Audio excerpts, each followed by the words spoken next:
think we're recording. Okay, welcome to yet another episode of the Talk to Me podcast. I know it's been quite some time since I recorded. When did I even record Shreda's episode? It's been some time. How are you all doing? We are still under stay-at-home orders. Anyway, that's not important. Today we're going to have Raj with us, and he should be here very shortly. I think he was the first or second person I asked to do a podcast with, so looking forward to it. Yeah.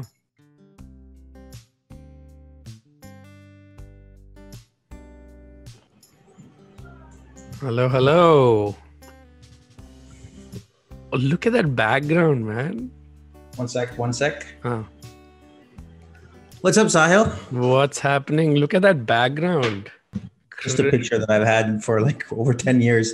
I can't remember who gave it to me, but somebody was moving out of here and he was just like, you can have it.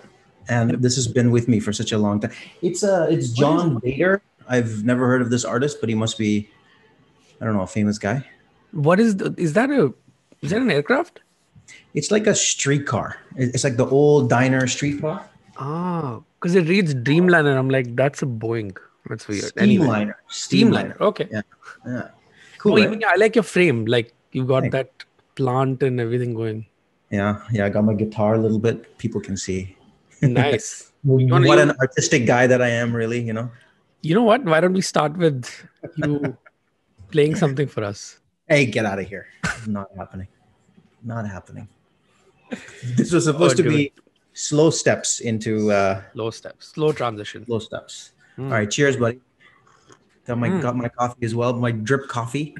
Drip coffee, okay. What coffee do you like anyway? So I just buy the Starbucks dark roast coffee. I've experimented with a couple of different types of coffee and nothing has really been exciting. So I just keep going back to dark roast. Now you have recommended a couple of coffees to me that I've not been able to find anywhere. So tell me what they are again. And What we're drinking right now is Level Ground. Oh man, in my so-called episode intro, I was just saying you were, I think, the second person I spoke to about a podcast. oh really? Even Who was the before I first? had, I don't know who the first was. Oh, the first was Shreya. You'd think it would be her, right? Yeah, it was her. How are you, man? I'm good. I'm doing good. Got my coffee. Got up early today, 7:00. 7:00 is not really early, but you know, fine. I'll take it. When do you generally wake up? So during coronavirus time, PC prior to coronavirus and AC after coronavirus. Previous to coronavirus, I was a crazy 4:30 in the morning riser. I don't know what I was doing. I don't know who I was, but I was doing it. And then once coronavirus hit, I couldn't do it. I just couldn't get up early. And I was like, who is this Raj? Like, who is that guy who was able to get up so early? So I stopped doing it and I started getting up at like 8:30, you know, like pretty late. And recently I'm like, that early morning was really influential. It was really key. It was one of those key habits that, you know, I enjoy doing. So I was like, I'm trying to develop that back. Maybe not at 4:30 because that's crazy. That's a crazy time to get up. And also I've discovered sleep is really important for me. I never valued sleep as much as right now. I think the first priority is to make sure that you get 8.5. 8. Yeah. I need 9 hours of sleep to function properly. But And then that coffee. and then the coffee. Yeah. But is that, was that 4:30 a.m. like a challenge or were you always like this? It was kind of like I just wanted to challenge myself to get up early. So I would get up and I would go for a run and do all, I don't know who I was, Sahil, honestly, but it was really wasn't a long time. It was maybe like 3 months, 4 months of that. I was doing it pretty consistently. Yeah. Okay. Yeah. What time do you wake up in the morning? I want to say I don't like mornings a lot. Okay. So I had to kind of start that 4:30 a.m. challenge, which is why I asked you if it's a challenge because I know how important mornings are. I know how even when I've woken up that early, been very productive. Yes. So generally I try around like 7, but I'm changing that. I'm going to try and get up by 5 at least. So I think, and doing a lot of reading on the subject about like sleep, they say that not early mornings are not this panacea where you get up early and now you're somehow more productive. Different people function differently. And I think the key is knowing yourself, knowing your Yeah, habits. I agree So with you. yeah, so there's a lot of this like you hear like Jocko Willink and like those like Navy SEAL guys telling Yeah. you that you got to get up early in the morning. I think that might be doing a disservice for a lot of people trying because it's not their regular sleep patterns. And I think you Yeah. need to really, because if you get up early, you need to really commit to sleeping at a very specific time too. 10 max, right? Yeah, 10 max. You need to be like lights out sleeping, right? And a lot of us can't do that, or it's not sustainable. You know, it's important to not just say this one thing is good. And I think a lot of these self-help guys or whatever are doing a little bit of a disservice by doing that. Yeah, you can pick certain elements out of it. Like even if I would get up at 4:30 when I was doing that challenge for 4 days, and then that fell flat really bad. But it was good. Like we didn't wake up and just start like, working or working out. We were just chilling for the first few minutes, Right. doing some nice meditation and all that, and like taking our time to get used to the morning, right? As opposed to just going all out immediately. And I think that also kind of ruins it a bit. Yeah. I mean, I'm not a Marine, let's just face it. So, but doing like half an hour before you wake up, not a bad thing, like taking small baby steps, here and there. Exactly. You've done quite a lot of these, eh? Like I've done 6. This is awesome, dude. I mean, like, okay, first of all, challenge was to make you cry during this whole thing, God, right? God, don't bring compliments here, please. No, hold on. No, gotta get it out of the way before we can get to anything. Okay. 1 year you've been doing this, Sahil. I was looking at your stuff, and you've been diligent. I think once a week you've been like consistently posting. And listen, this is not easy to do. Okay, being consistent at anything. And I'm sure doing like a video of yourself and putting stuff out into the world it's difficult. I'm sure you had bad days, like I'm tired, I don't have energy to do it, but you still did it. And when I look back at some of the videos, like the first video of you walking and talking, you didn't even know about coronavirus. That was not even in your mind. And now suddenly it's a thing. So it's so interesting to see that transition from then to now. And as a body of work, it's very cool. It's very cool what you did. And it takes some effort, man. It's so hats off to you. Congratulations. Thank you. And hope for years more of this. Yeah. Again, good try. You're not going to make me cry. Okay. No, it's. I need some slow music or something. I think I need some like crescendo music, Crescendo music. No, it's taken time, and I have days where I'm looking at, say I put up 65 or something videos. Wow. And I'm like, I have 126 subscribers. That's a shame. That's like... It takes time. It takes time, yeah. But then I have to remind myself, and Shreya and I have a chat about this very frequently. Like, why are you doing this? Is it that you're doing this for the views or the subscribers? No. I mean, yes, it's a good byproduct, if it comes. But it's the expression. Like I couldn't talk like this ever. Like not in front of the camera, or like the fact that I have to put myself out there and like be judged by people. I know people are looking at, well, everyone judges, so I don't really care about that anymore. Well, I do care about it. But anyway, the point is that, I don't know how to take this compliment beyond.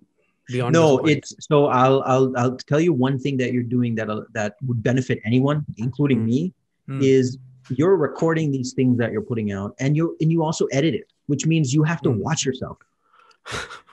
Right? And that is so difficult for someone like me to like listen to myself talk. And the benefit of doing that is you know what you like and what you don't like. Yeah.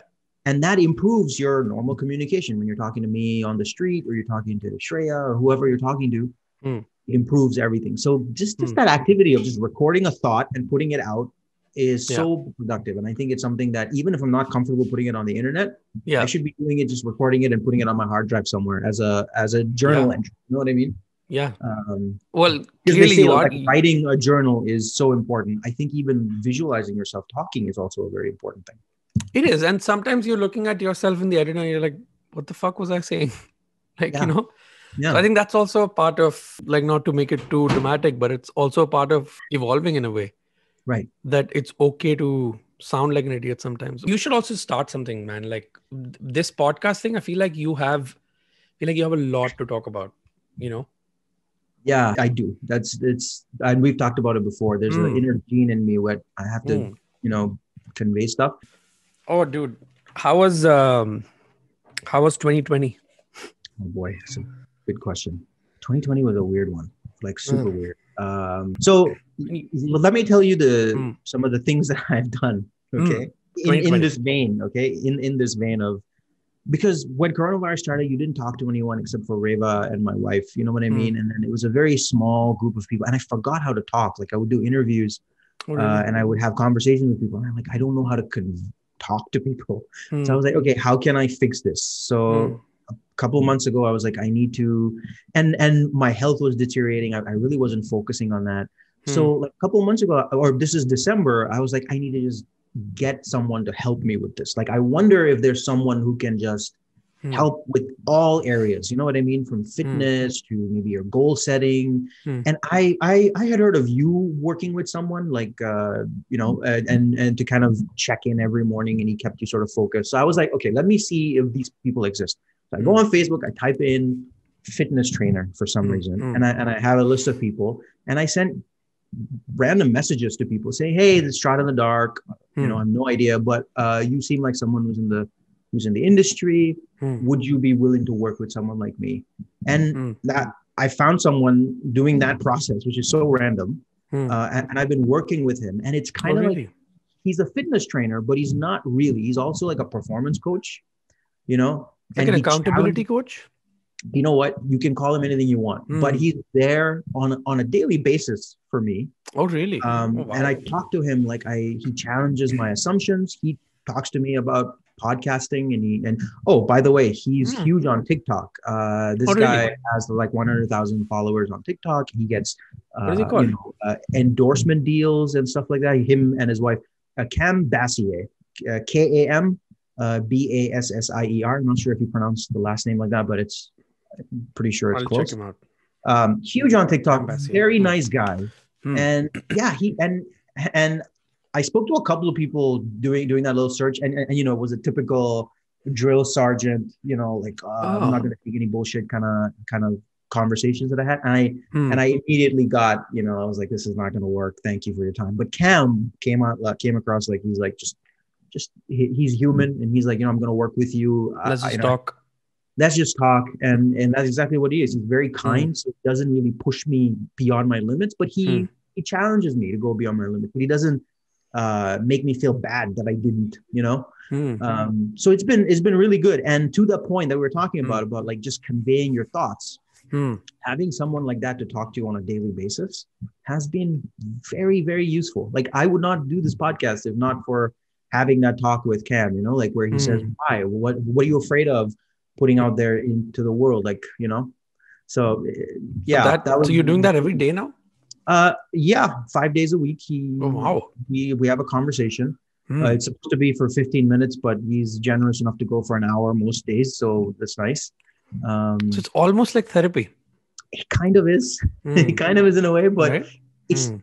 it's like having a good friend to talk to on a daily basis. Yeah, yeah. Who knows you, who puts up with your bullshit when he has to, but most of the time he doesn't. He challenges me to kind of keep up with stuff.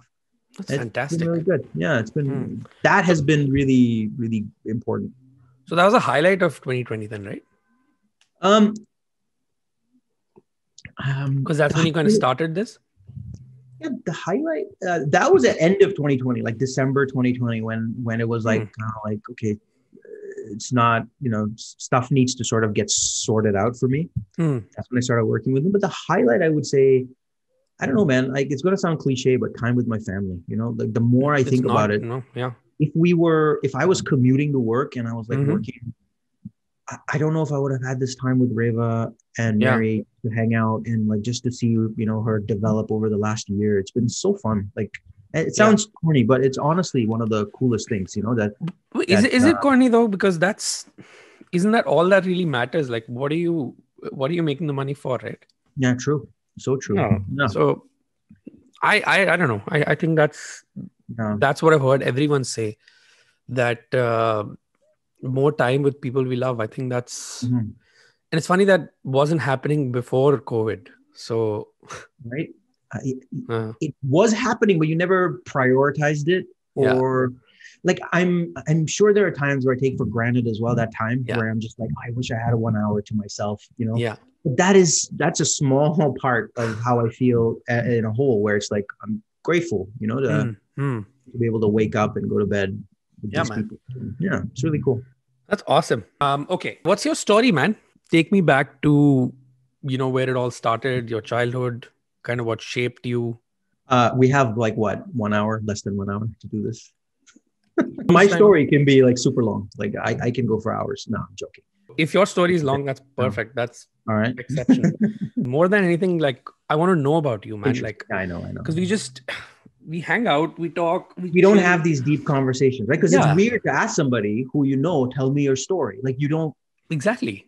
Like otherwise, does this guy want to know about my story? Is one thought that somebody can have. I would never have that thought. It's almost creepy, right? It's creepy. It's creepy. But on a podcast thing, you can really dig. Exactly. Yeah. And it's cool. It's like people should ask more people this question, I think, and the art of conversation is, I think you're developing the art of conversation, and you're good already at it, but like this is it, man. This is like a raconteur, right? Just you're questions, genuinely right? interested in people. You're not asking from like any selfish motives. You want to know about this, and it's awesome. Thank you for asking that question. Yeah, man. No, of course. Yeah, take me back. Here goes. Childhood. Long time ago. Born in Bombay, India.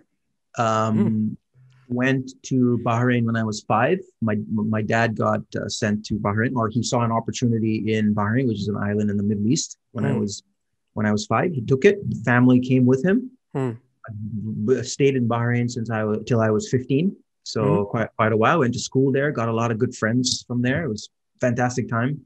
Minus the heat. It was oppressively hot. I remember. Hotter than Bombay? Hotter than Bombay. Very hot. Yeah. Like schools would close because of heat stroke. That's how hot it was. Like, there would be heat stroke warnings, and you wouldn't. And it was dry heat, right? Dry heat. Yeah. Oppressive. I hate that. Yeah. It's very bad. Okay. But it was a fun time. It was a really nice time to grow up in Bahrain. Like it was super chill and a lot of like a nice vibrant community as well, like fun parks and things to do there. A lot of money, like people were very like wealthy. And I guess we were as well. Like we would go to India once every year for vacation. I would spend 2 months there with my grandparents. So I went to Bombay a lot when I was young, like till I was like 15. I would go to Bombay almost once a year. Oh, really? So I speak Hindi decently well. Of course, I've forgotten. There's an accent, but I can speak pretty fluently. So in my family, my parents speak like, and you've met my dad. He speaks like so many languages. My mom speaks so many languages. My wife and my mother-in-law speak so many languages. I speak less than them. Yeah, I mean, like that's part of growing up, right? I mean, especially in Bombay, when you grow up in a multicultural city like that, you know Gujarati, you know Marathi, you know Telugu. Like my parents spoke all those languages, like Malayalam, Tamil. I mean, so we're from South India. Confluence of all of that. So Tamil is sort of my mother tongue, which I speak that as well. But it's kind of language is sort of in our blood. You know what I mean? Like, yeah, we all like languages, and now there's it's not like it's going very fast, but I enjoy doing like Mandarin. Like that is something that I'm actively studying. You mentioned that, yeah. Yeah, taking like sessions. I'm like on the 2nd volume of this. So yeah, it's something that I want to get better at. And I feel like language comes a little easier for me than most people, like the retention and the grammar, and it comes like a little bit easier. I wouldn't say I'm like, what's the word for somebody who speaks multiple languages? Like multilingual. Yeah, like, there's some people who just get languages super quickly. Right. I'm not that, but I enjoy it. Like I love the challenge of like learning new words and trying that out. So, because you've always seen this around you, like everyone speaking different languages. So it's kind of built I think in. more than that, I've seen the connections that form. Like I've seen the Huge. look on somebody's face when you Mm, speak in their language. It's mm. an immediate like Yeah. guard down, and it's like a welcome. It's like, oh, this guy has taken the time to learn about me and my culture, and Yeah. I always love those moments. I one thing I really enjoy doing is connecting with people in like a deep Yeah. way. So Yeah. podcast it's a great way to try that, right? Like just to ask those questions and to really get into the mind of someone and figure out how they work. It's always been Yeah. fun. And the language is one of the sweetest things. Like It I have is goosebumps just thinking about this. your language, like your native language. It's Exactly. one of the Like, most beautiful things. Like if yeah, we hear someone not from our culture speaking our language, it's gorgeous. it's gorgeous. It's beautiful. It's like such a nice thing. Like it immediately does something to Human. you. It's human. Because we Hmm. again, we're tribal as species. Hmm. We again, our name, like starting from our name, is they've said that our name is one of the most beautiful things Sounds, yeah. that we all can hear. So Hmm. extending that a little bit, our language is something that's also close. Our moms spoke to us in that language, right? It's like our Yeah. closest family. We have such Yeah. memories of our language. Yeah. So I think that is why it means so much. It's just beautiful. It Yeah. is beautiful. But Yeah. I'm really glad you getting into, like, say, Mandarin, for example, Yeah. because that opens so many doors aside from just being able to connect. Like Right. if you were to, I don't know, think of that part of the world at some point Yeah. to live in, Yeah. like imagine, because I watch a couple of food YouTubers. I don't know if you know Hmm. Food Ranger. Um, No. that guy's Canadian and he Okay. talks absolutely fluent Mandarin. I think it's Beautiful. Mandarin, I gotta watch that. Yeah. unless it's Cantonese is another. Cantonese and Mandarin are two. I want to say dialects, but I think they're Yeah. different in language. Like Hmm. Cantonese has more intonations. Hmm. Yeah. But Then it's like very fascinating to watch, a Canadian guy oh yeah. on the streets of, wherever in China, and he's Yeah. just talking to them and they're smiling. The same thing you said. It's just Yeah. so, like, I don't know, It's it's delightful. very innocent. Yes. That Yeah. connection is just, yeah. Anyway. Totally. Yeah. Okay. So you were talking about Bahrain. Yeah. So language, it was a thing. Bahrain was fun. When Hmm. I grew up around like a lot of music as well. Like my Hmm. parents love. My mom is a fantastic singer to this day. Like she can sing Really? very well. Yeah. Hmm. My dad enjoys playing music as well. So he gave me a lot of instruments, a lot of access to instruments. Always had a piano growing up. Hmm. Um, I'll always tinkered around with something or the other. Hmm. So that's sort of in my blood as well, singing and playing instruments. Hmm. And then everything changed when my dad bought me a computer. Like everything, like all my interests vanished, and my only interest became, let's be real, computer games. Okay, computer games, not Specifically even games. computers, not even programming. Just I games. look back and I'm like, oh dude, I had a Commodore 64. I could have done so much with it. I could have learned basic at an early age. But again, shoulda, Hmm. woulda, coulda. I had a great time. I was the most popular. That gave me like school popularity cred because I had a computer. Kids would come over Yeah. after school, and people would, we'd play all kinds of video games at home on the computer.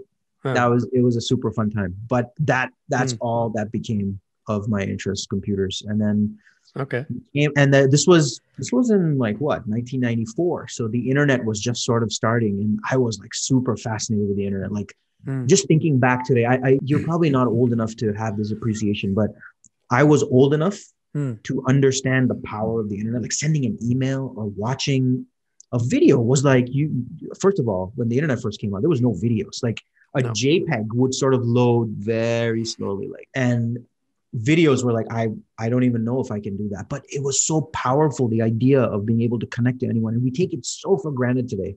Yeah. And I'm like, I really want to express to Reva about the magic of this. This is not something that It people hasn't have been come able to easy. do for millennia. I mean, talking to Hmm. somebody in like a different part of the world is Hmm. such a cool thing.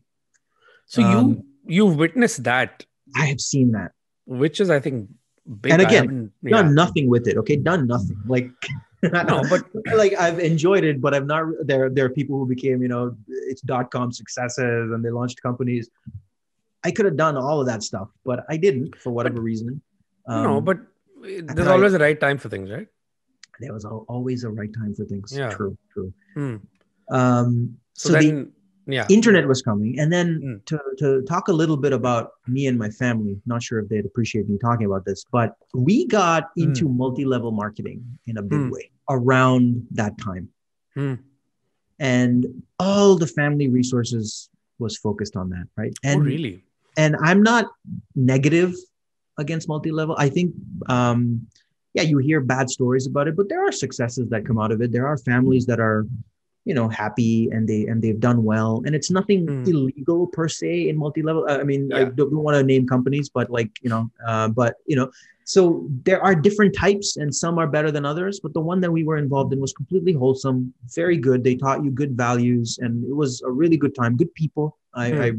think fondly about the time that I would spend with those people, but resources kind of went into that. Oh, really? Hmm. Yeah, like so my whole family was devoted to that for a long time.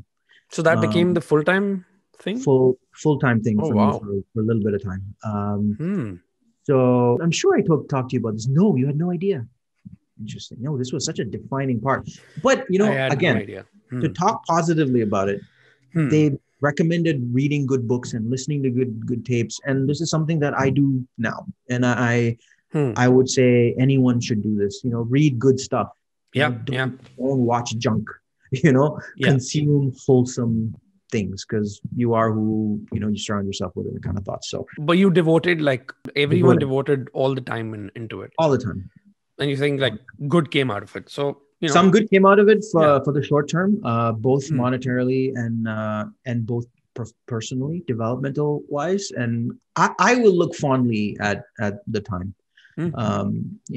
But a lot of time like you can only focus on a couple of things in life, Hmm. especially, and the kind of focus that this took from us was enormous. Like my mom and Hmm. dad would drive miles and miles and miles and miles in snow, Wow. rain, and no matter what, just to help Hmm. people build their business and get successful. Genuinely, my parents wanted nothing more than to see people that were with them do Hmm. well. And they got a level of success doing it, Hmm. and they were Hmm. very good at it. They were very good at helping people, and it really showed. Hmm. When people heard them, they could sense that they genuinely wanted to help them, and that made them very successful in the Hmm. business. And so that quality, I think, is amazing, and everyone should have that. And And they I saw my carry, yeah. parents doing that. Hmm. And they carry that with them. Like, even when we Carry met, that with them. Yeah, they're uh, still still very charismatic social and very and social and caring hmm. and considerate. Hmm. But did that all start in Bahrain? The So in Bahrain, we had a different kind of. hmm. Good questions, man. Good questions, dude. Um, in Bahrain, we got Hmm. into like a religious thing, Hmm.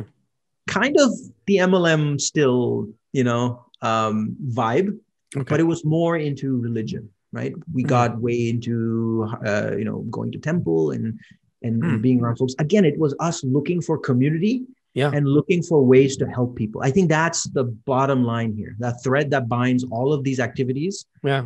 is me and my family just want to be change makers. Like we want to influence Hmm. change, I think, and we Hmm. try whatever we can, wherever we can Hmm. do it. We'll try. Yeah, because it sounds like the like monetary goal wasn't the only thing. No, It's just, it was if it helping. happens, good, right? But Yes, you wanted a sense of belonging in that genuinely. community. Yeah, So, it facilitates that. So why not? Right? As much, I mean, I might be against the whole concept right, right. because of my own experiences, though. But Sure. that doesn't mean that's the truth, right? Because a lot of people are here, they make solid, like, Income. networks, solid communities. So why not? Hmm. Different things for different folks. As long as you're not breaking the law, I think there are different ways to make money. So good for Hmm. them. No, that's awesome. And how did Canada happen then?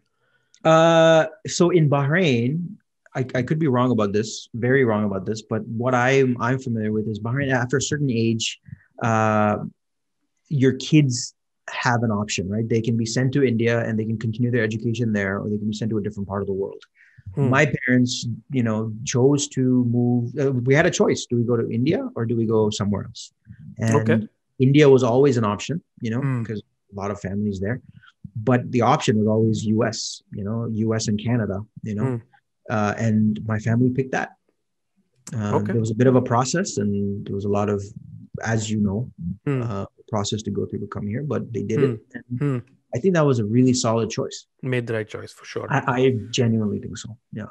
Because given what the scenario is now in India, for example, Mm-hmm. it would have been like you would have been a completely different person than you are Would here. have been a different person for sure. but And but hmm, not bad. I mean, maybe again, I'm not saying again. Always hindsight is 2020. So of I course, don't know how my life would have been if I'd gone to India. Like it's such a yeah. like a parallel version of myself from a different universe went to India, and Hmm. I'm sure he'd be doing great, and uh, he'd be fantastic. I'm sure Hmm. he'd speak the language better than I speak the language right now. Right. He'd be Yeah. way better. Yeah. And no, For that alone, I think maybe that's a good thing to hmm. have gone to India. And you guys go back frequently? We have not gone back in a long time. My Really? sister has gone back. My mom has not gone back. My dad has not gone back, Hmm. and neither have I. So Not to Bombay, not to Bahrain.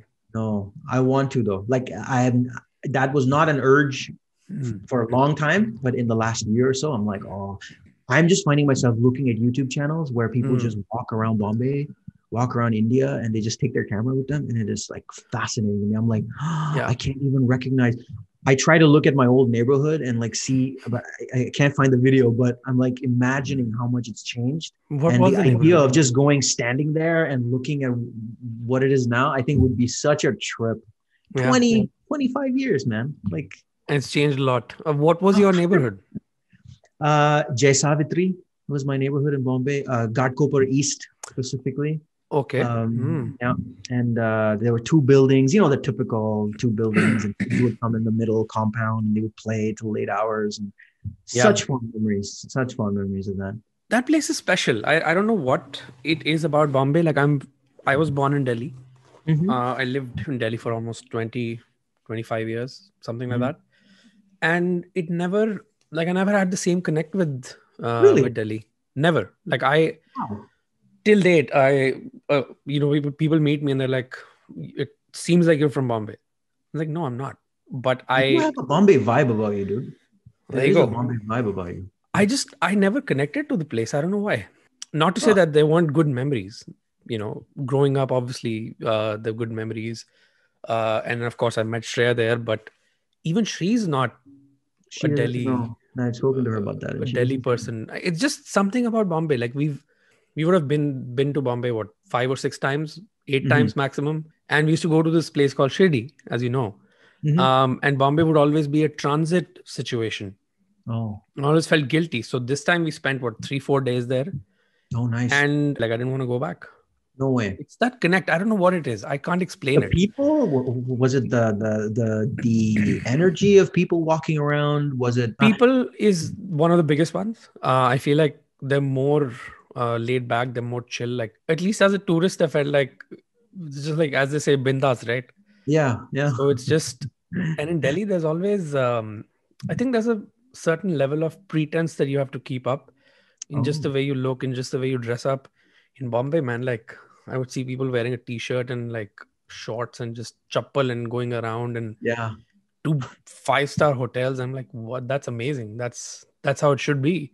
So I Really, feel eh? like the level of pretense is low. And then I think where it all started was that again, don't judge me for it. I wanted to be an actor for a long, long time. And I did not know this about you, but amazing. yeah, this is a closeted thing. But anyway, so yeah, I wanted to be that. And Bombay is the city of dreams Mhm. for being an actor, right? So early days, I've even been to the film city a couple of times, and it just there's something about that place. I can this it's I like know what you mean. yeah, but, top, but different vantage point. Like huh? being a kid, like of 10 years old, and being able to just walk. And I'd go to Bombay without my parents, so I would go Hmm. visit my grandmother, and my grandmother and grandfather would be doing their thing, and they'd be like, "Yeah, just go. Here's some money. Hmm. Just be safe. Play with your friends, and come back. Whenever you want. Yeah. Whenever I want, I would come back, and I would literally go from Bombay. I would take the bus myself at 10, Yeah. 11. I would go eat pani puri from street vendors, spend Right. all my money, and just sample all the food. Just walk, It's so take the safe. bus, and walk so safe. Hmm. And I never felt like the whole world was open, at the time. Yeah. Like it was not closed. And there's so much happening. Every nook and cranny. There'll be like little movie theaters and like Yeah. Jopapatti. You know what I mean? Yeah. Like people be watching some movie and you just go inside, you sit, watch. There'll be a wedding going on there, and you just Yeah. kind of go in, crash the wedding, and eat some food. And nobody would look twice. Nobody would care. The No. whole world was like yours. It's a very spirited city. Very spirited city. Right? And people are so nice. Hmm. I felt, again, I agree with you. all different now, but when I went there, it's still the such fun same. moments. Is it still? Still the same. You're making me want to go back more than ever right now. Like I am like ready to just buy my tickets and, and go. If we could go together, that'll be amazing. That'll be amazing. You would absolutely love it. Like it's just like just walking on those cobbled streets, and like I think I have a very romantic version of Bombay. I know that. No. And there's nothing wrong with that. But you went recently, so it's not really romantic. It's actual. Yes, but you know how they say things are different as a tourist and things are different when you're living there. True, the kind of challenge, the day-to-day challenges and all. But I still want to maintain my romanticism over Bombay. And to the extent that I can't even call it Mumbai. I can never call it Mumbai. I doesn't come out of my mouth for some reason. Mumbai. No, it's not. No, it's just wrong. It is Bombay. I know. Just the same way it's not Chennai, it's Madras. Madras, yeah. So, but anyway, it's amazing, and it's cool to have those places in the world that you yearn to go back. It gives life some meaning, and it makes you want to like try whatever you can to get back there and appreciate it. It's just something to look forward to, right? I don't have that with a lot of places in the world. Not sure if you do. Like you've been traveling to a certain extent, right? Like you've been places. Some, not a lot. There's always more to explore, but like Bombay is one. Edinburgh is the second city. Oh yeah. Both. But do you have any set places that? Yeah, one place comes to mind. Me and my sister went to a cruise, all around the Mediterranean, and some beautiful locales. But one place that really stood out was Naples. You know what I mean? Like Rome and Naples. When you're just walking there and just sampling some of the food. That's a spot where I want to go back to.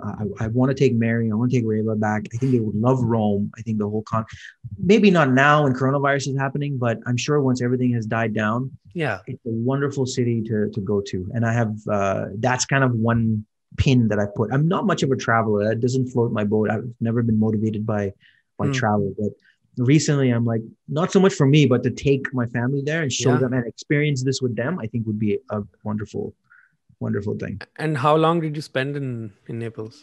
2 weeks there, because like a port of call kind of thing. That was like a port of call, but we were in Rome before our cruise and after our cruise. So before our cruise, we stayed in Rome for some time, explored the city, and then after the cruise, we had some time to explore. And during the cruise just took you wherever it took you. That was really good. Cruises are fun. Let me tell you. I've never been on a cruise. Never been on because you don't have to worry. You don't have to think about where to go next. It just takes you, and it pulls up to port, and they give you this pamphlet, and you look up, oh, this is the city that we're going to get off on. Nice. And you read up on it, and you step out of the boat, and you're in a new city, and you're like, this thing's happening. You're in Istanbul, and just you're like walking around, and you're like, I have 2 days to spend here. What do we do? Yeah. It's brilliant. And you just hop on a cab and take me to some sites, and you just walk around all these places, eat some nice food. And it's all covered, right? Like it's all inclusive, the food and stuff. Yeah, the food is inclusive. So if you're on the cruise, you're getting food, and whatever the virus of the day is, you're getting that too. Not a commercial for cruise companies right now, but God, we were good. Quite frankly speaking, when we went a couple of years ago, we were fine. Nothing happened. But how many days was that? It was like 3-4 weeks, I want to say. A month, I think we went for. And it was you and your sister, you said? Yeah, my sister. Yeah. That's awesome, dude. Yeah. It was I want to go on one. I mean, I know I will be seasick, but sometimes the waters do get but they say like if you're at the back of the ship, there's more chance of seasickness. Yes. So I think middle is when, is it called? Yeah. What is it called? A midship. A midship. I studied travel geography and stuff, right? No way. So you know what port means, you know what starboard means and all that? Starboard. No, I don't know. Have these words for ship spots, like port, starboard. Deck. The deck, everybody knows what a deck is. You don't need to study travel geography for that. Right. Yeah, like a midship, for example. I tried to plug that in very subtly. Very good. But yeah, no, that's good, man. I think everyone needs to have some sort of go-to place Yes, where they can just go exactly. like, you know what? Whenever things settle down, The I'm escape. just who knows, you might go live New there. York is one for me too. New York is. Really? I wouldn't want to live there. I wouldn't want to live there. Hmm. Hmm. But I love the idea that New York is there. When I did improv, I Huh. remember we'd go to New York once a year with my troupe. We'd have such a fun time just Hmm. going around there, eating, slices of pizzas, visiting random locations. It was just a wonderful place to have. Me and my wife went there before we got married, and we Hmm. took a couple of shows in. We watched Mamma Mia, which everybody's watched it, but Yeah. it's so fun when you're there, Yeah. and it's like a memory you'll always have. So 100%, that's another city that once all this gets sorted out, this whole coronavirus thing, I think that will be a definite revisit. I've never been to the US. You've never, you've never been to the US, huh? No. Oh my Lord. It's a shame. But yeah, I mean, New York alone has a very Bombay kind of vibe. I think it's very Yes.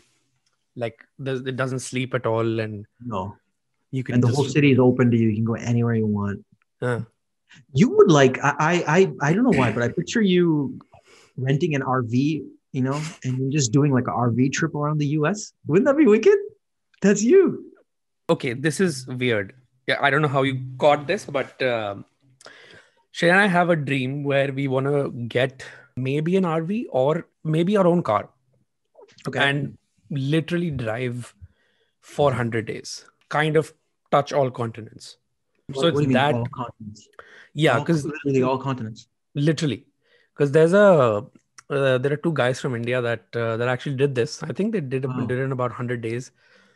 They started driving from Delhi, came here as well, went to some places in Africa, Australia. They came to Canada, and people saw their progress on social media. They invited them home, and Mm. that is there a bigger way of connecting with community? No, it's So it's a amazing. total That's dream. a big goal.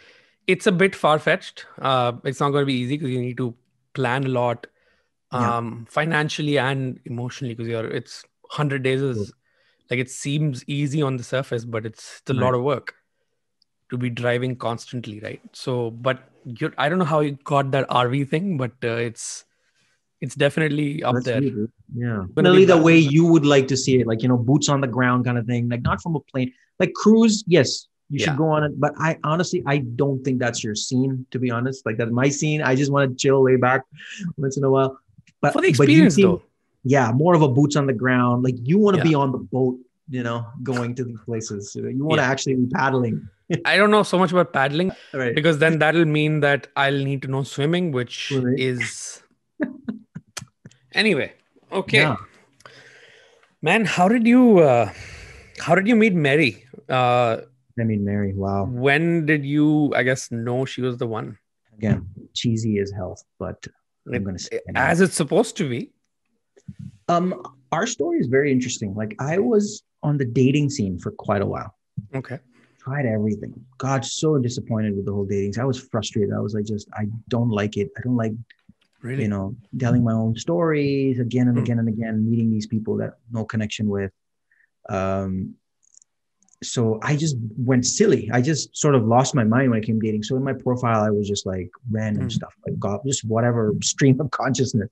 And I saw her picture one day and I just replied. And I think it was a goofy reply, like just a joke thing. I just wanted to I was not taking it seriously because I had lost all faith and all hope.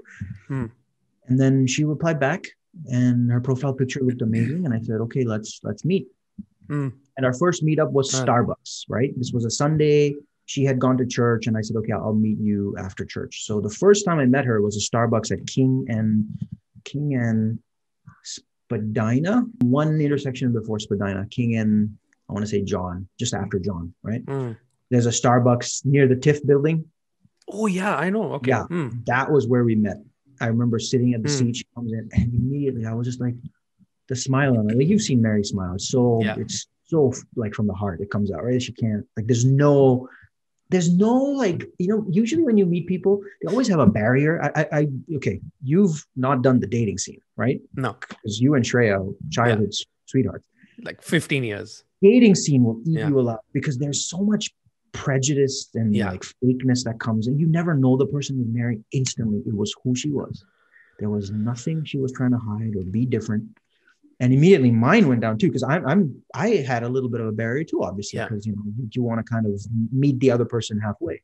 So when Yeah. she came in with no premise, I came in with no premise, and it was just a wonderful time. We just walked around, had a coffee, just a fun time, just a wonderful first date.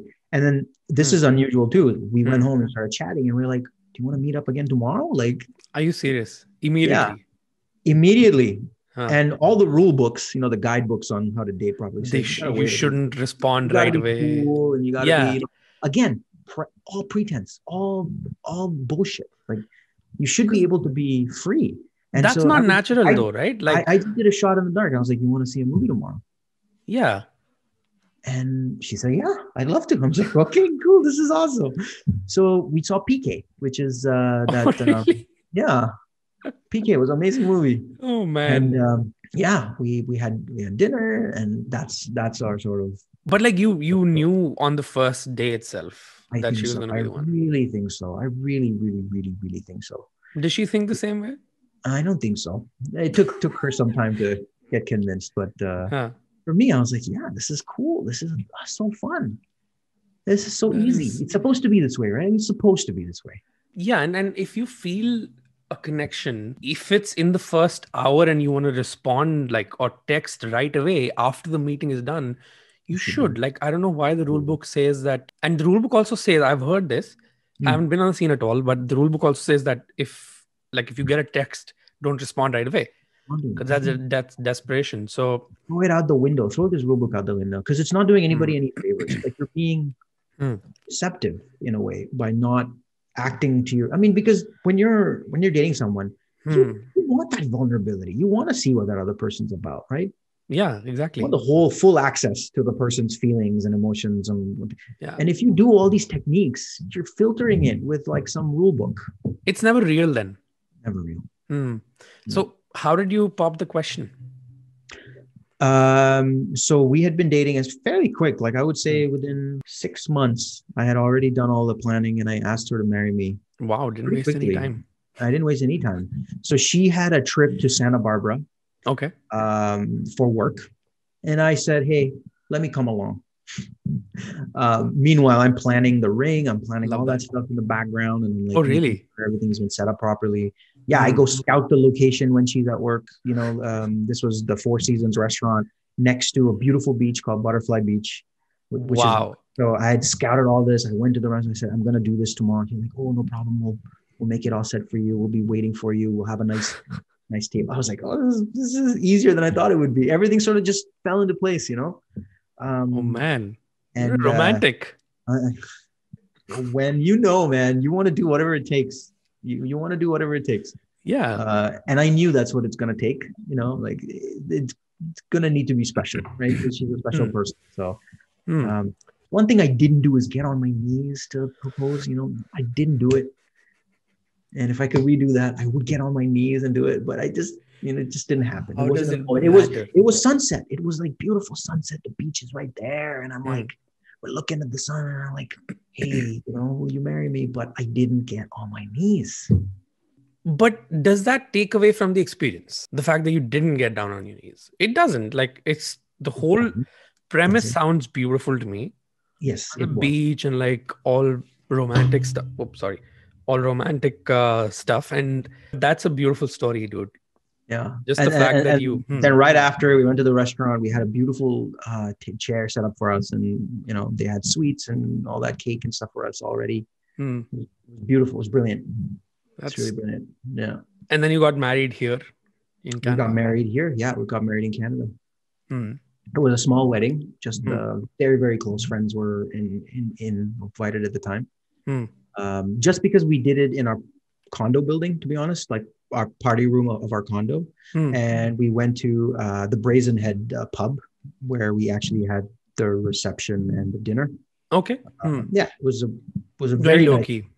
Very low key. And we drive around Liberty Village, and it's not just we used to live here. We got married here too.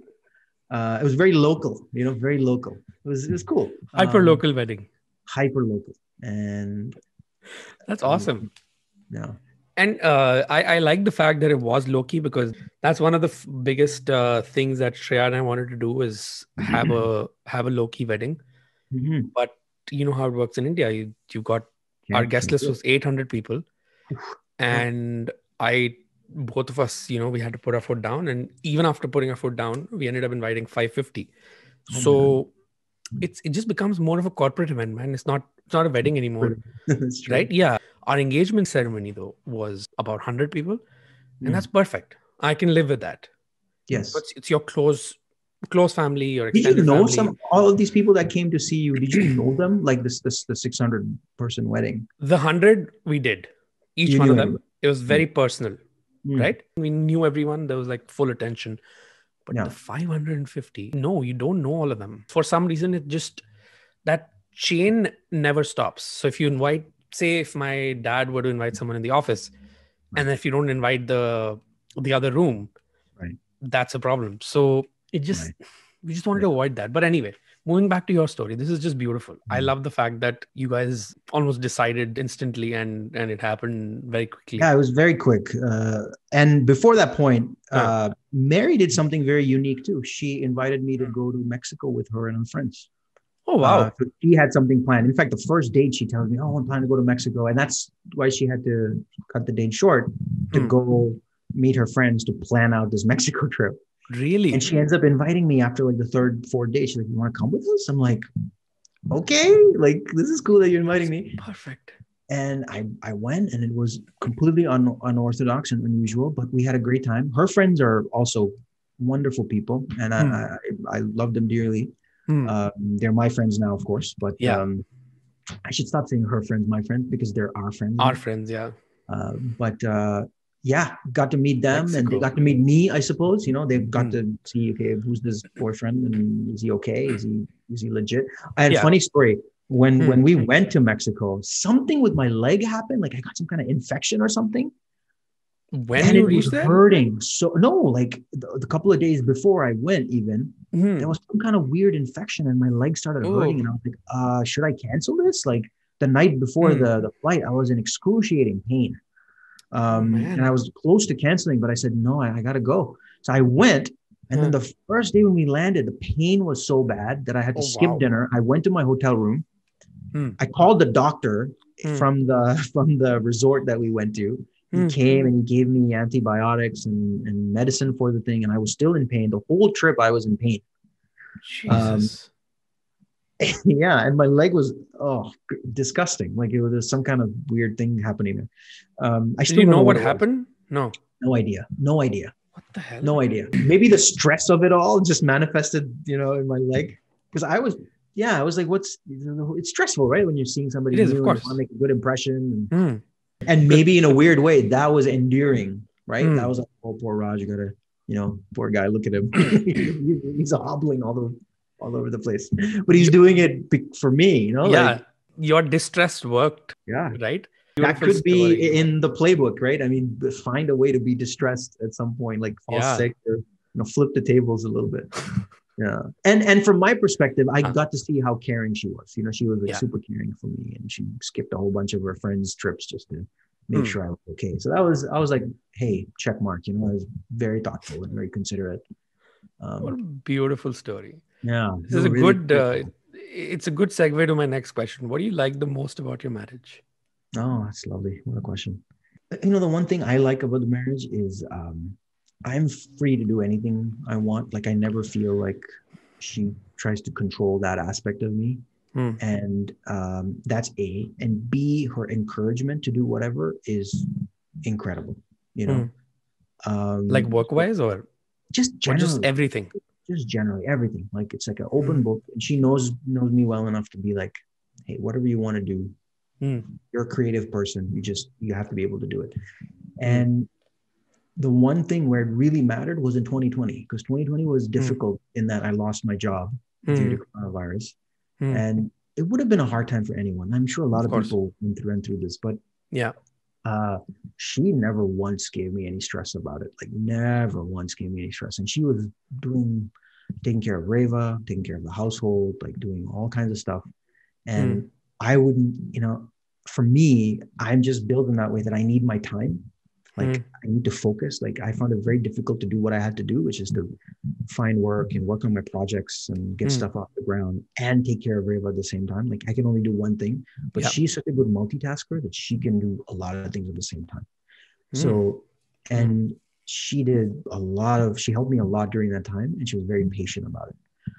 That's awesome. So really credit goes to her for being that kind of personality who never gets flustered, never a negative word from her really when it comes to the whole, she's never like a downer, always positive, always looks on the bright side. So yeah. So she just lets you be. She lets me be. Totally. Just such a big thing. Like if you look at this, it seems like a basic thing to do, but it's not for in a lot of marriages. Because I'm lucky to change. I mean, try to change the other person to who you want to be instead of just being like accept, right? Being like, this is the person, I'm just going to let them be their best self. Yeah. That's huge, man. Yeah. And then how did fatherhood change you?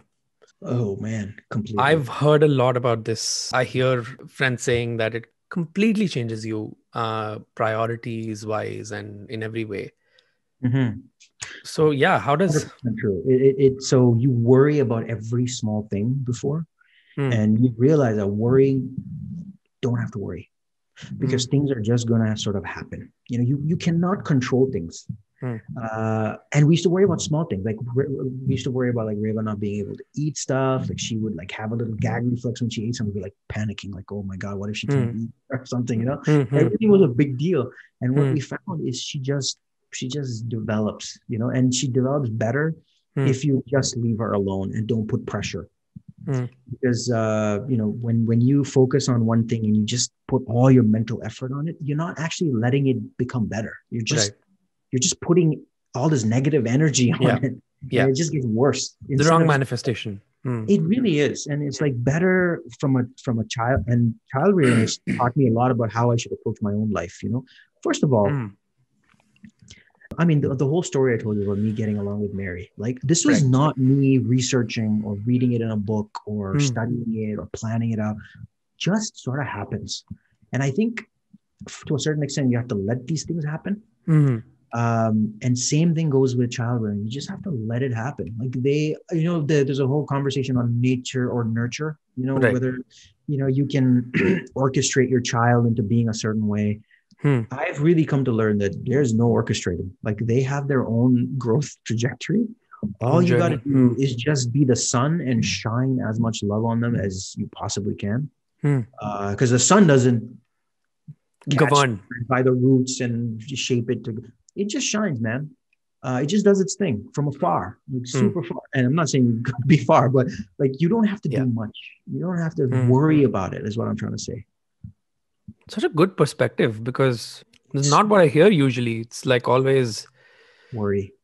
Oh yeah, just something to worry about. It's not easy to and not saying that we don't worry. Like for example, right now, we're thinking about moving.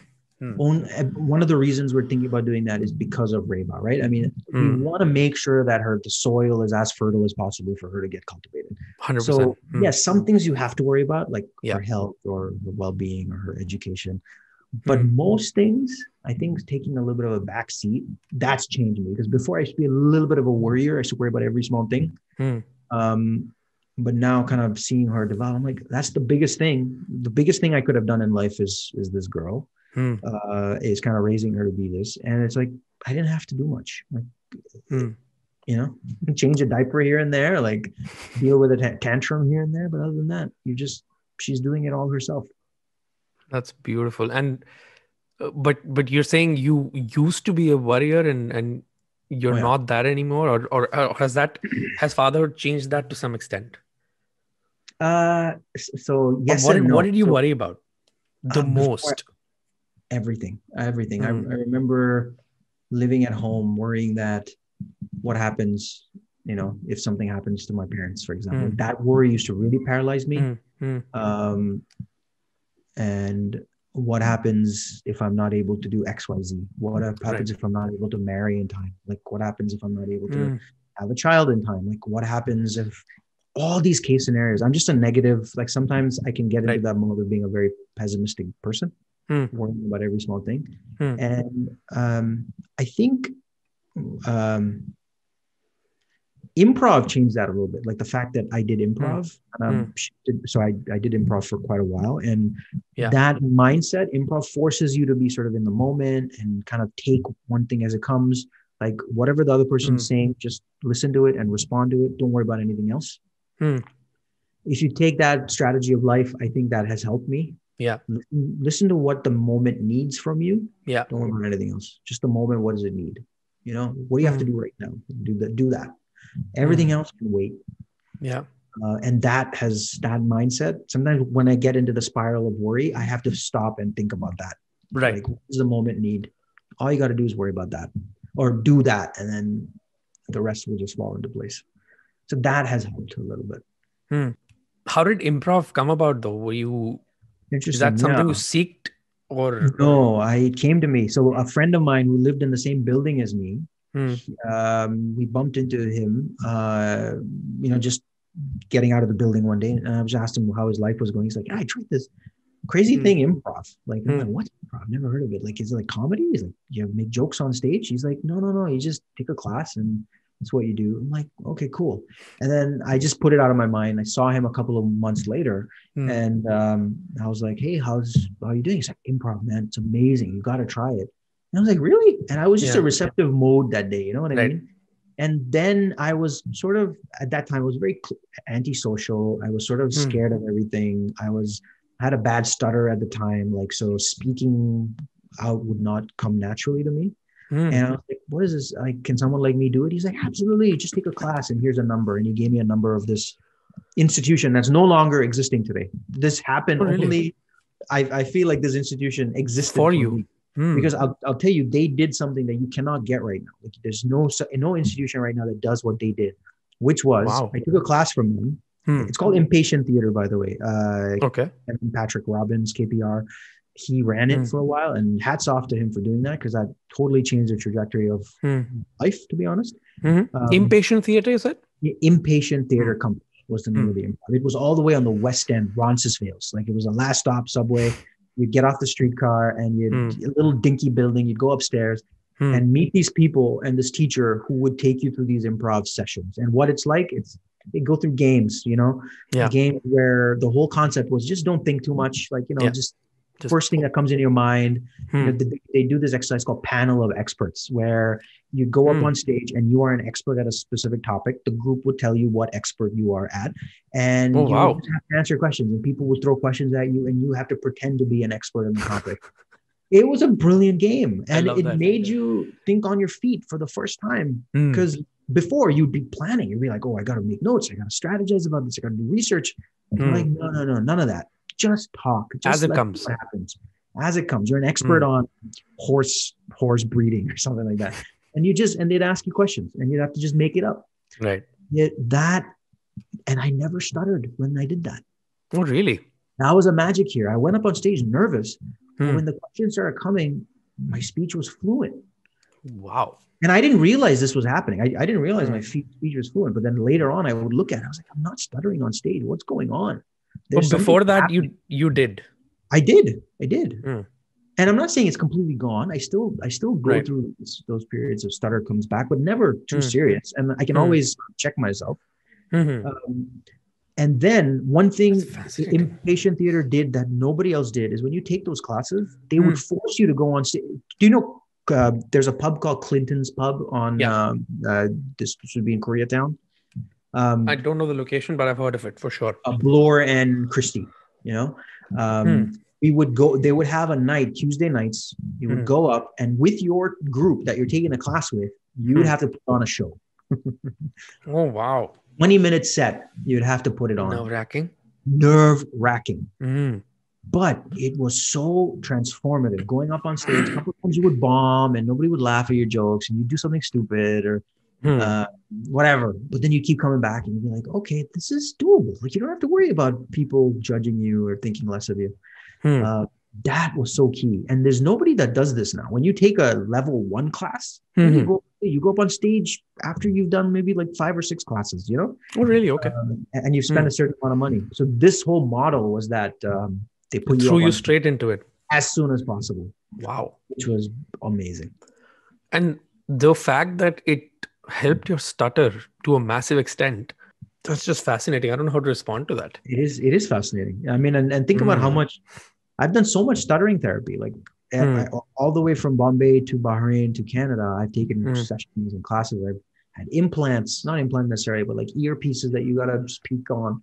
mm. Uh, I put marbles in my mouth. I've Right. tried Yeah. therapy sessions, like speech rehabilitation sessions.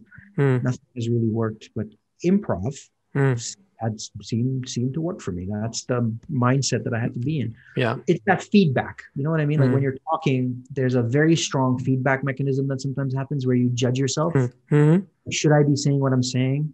mm, And that split second delay actually, for me, I feel it mm, causes that mm, barrier of speech. mm. But if you're just letting the thoughts from your head to your mouth kind of just have that nice flow to it, Yeah. Yeah. there's no issue. Very fascinating. That's the only word I have for it. That stutter, how did that shape your life in the thick of And it? entirely. Mm, Like, I mean, back in Bahrain, one of the reasons why I chose the computer to, mm, to deal with was one of the reasons is I didn't have to talk to it. I could just type in my mm, command. You know what I mean? Every other pursuit, you had to speak to someone and you had to do something and mm, interact. Computers, you're by yourself. You don't have to talk. mm, I chose the profession for mm, that so that mm, I wasn't comfortable speaking out. So like mm, the fear, I mean, if you ever speak to a stutterer and mm, somebody asks your name, mm, or if there's like a turn, like now it's Sahil's turn, now it's Raj's turn. mm, mm. When it came to your turn, oh my God, the Yeah. nervousness there. Mm, And you invariably stutter, you're saying your name and you get mm, laughs from kids. And when you're mm. a kid, people make fun of you for everything. And Right.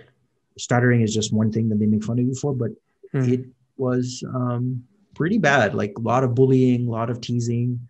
mm. But in the moment, like now you can say that kids make fun of everything, but Everything in the moment it's defining, right? is defining. It Like it, really, then you think that that's your only reality. yeah. Fact that you were able to come out of it and how, man, like hats off. You And know? none of it my doing, right? I was just open to experiences and No, things that's your doing. that has, well, it's my doing, but not sort of premeditated. It was just improv. I would never have thought improv would have solved that's not why I took it. I just took it to try something new. And this guy was recommending something to me. And I've always been that person who says yes to things. Like, Hmm. I didn't say yes to the podcast, so not always, but most of the time I say Huh. yes to experiences, Hmm. things that happen. I'm always like, let's Yeah. see how that goes, more Hmm. curious, and then figure it out later, and then, take stock of what happened and then refine. I think When that it comes, also would have changed more after the improv scene happened in your life. yeah, You're more open to experiences and like you never know where they might take you, right? Like if it I've had can. some fantastic experiences Hmm. doing improv, like all over New York City, like Hmm. going to the UCB, performing there. Fun, man, fun. Like Hmm. guy like me doing that is crazy, and it's Hmm. like what an experience I had, and meeting such good people. I have Hmm. some close friends doing that. So That's awesome. yeah, I've just realized this. We can keep talking and it doesn't have to be agenda driven.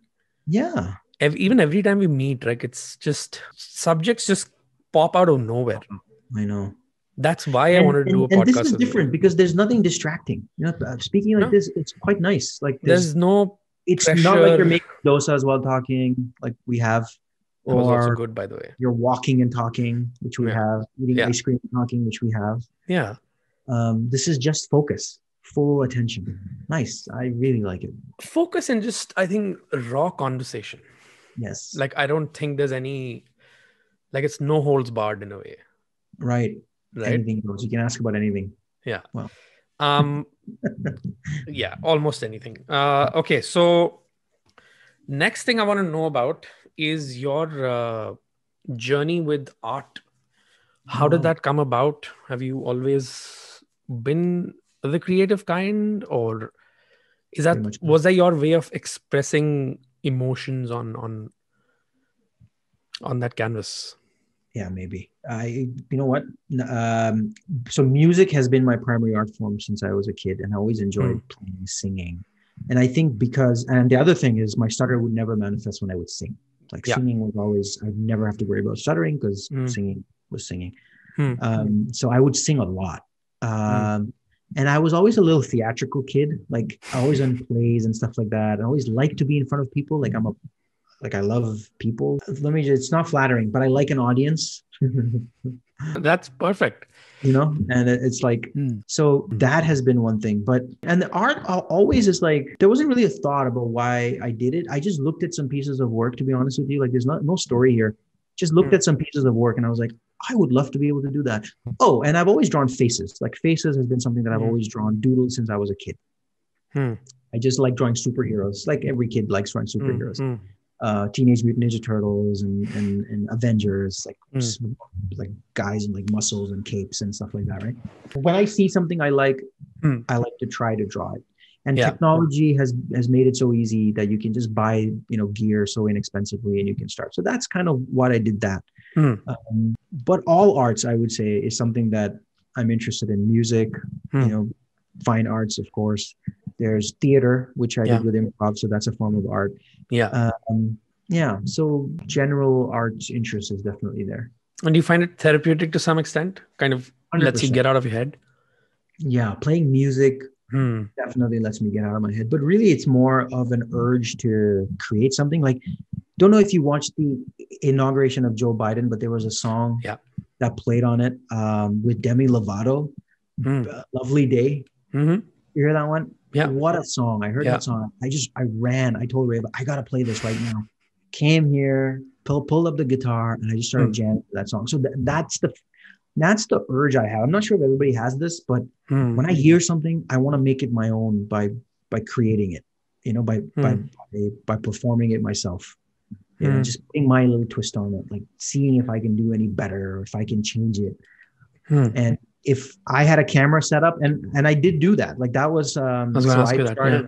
started up a YouTube channel, Hmm. and what I would do in this YouTube channel is go on a website called Omegle and Chat Roulette, which is essentially you get teamed up with random people. I'm not recommending anybody visit that site because you do see some weird stuff sometimes. So don't Google it, don't visit it.